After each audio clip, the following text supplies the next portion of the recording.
Alright guys, this is car talk number 1, and today I was going to be going over with y'all all the things I've learned in the past 2.5 years of trading, and the key takeaways, what I'd say to remember, what I'd say to disregard if you're just getting into it.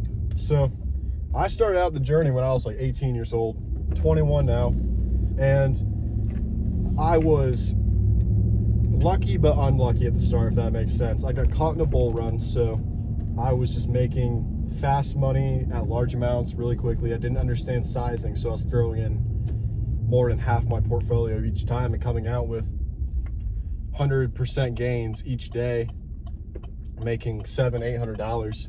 And it was cool for the time being, but once the market actually corrected itself, that's when things started to take a turn, and I realized I didn't have a clue what the hell I was doing. So one of the main things I can take away from that is understand that you're not trying to actually make 100% moves every single day. You're trying to trade with the market, pick up a piece of the pie, so to speak. And I'd say shoot for 10% profit or 20% profit, 10 to 20 when you're playing options. That's what I play. And you can hold a second contract if it's a runner to break even. And if it happens to go to that 100% range, then oh my God, you just had an amazing day.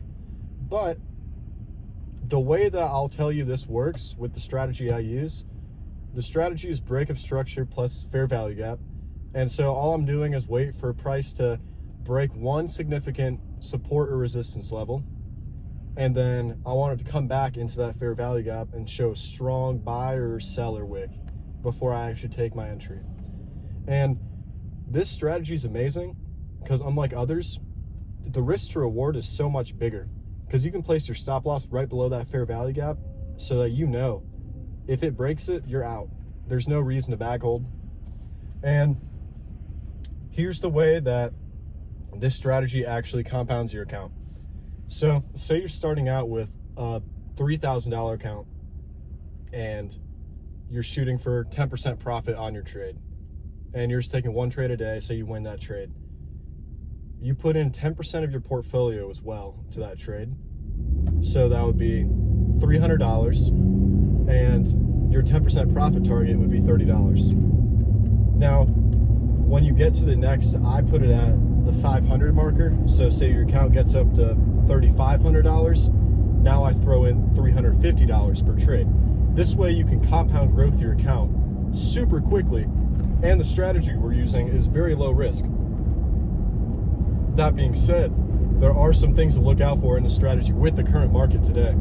So I'm sure if any one of y'all already trades and you trade fair value gaps in general, you'll notice that some of these fair value gaps are huge nowadays, especially on big tickers like SPY, NVIDIA, QQQ, all that.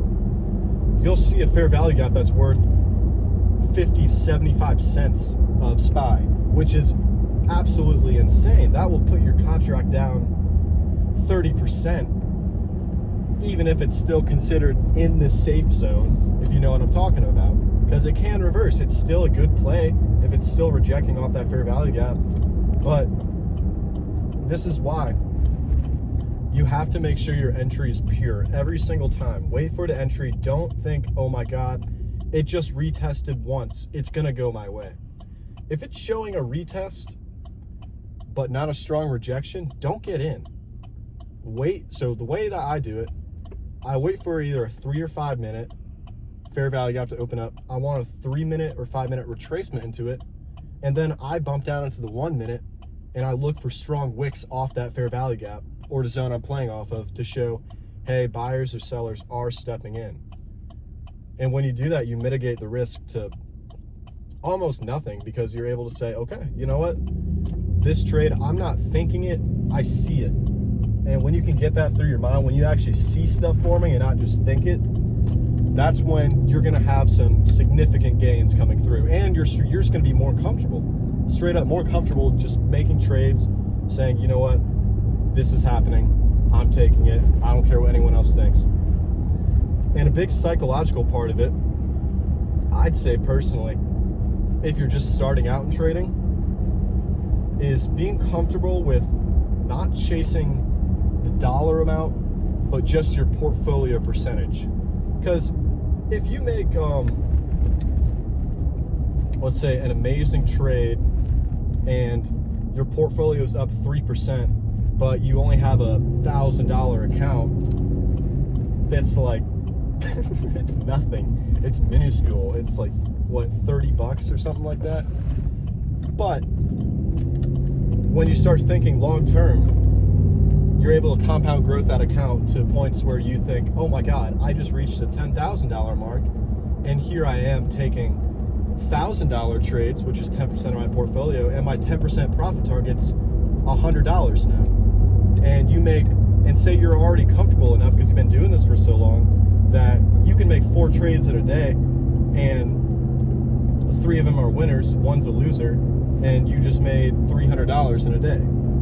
Same thing if you get your account up $20,000, boom, you're making stupid money. You can make $600 in a day. And guess what? That's over $100,000 a year. So it's just food for thought, you know. Really focus on long term if you're getting into this.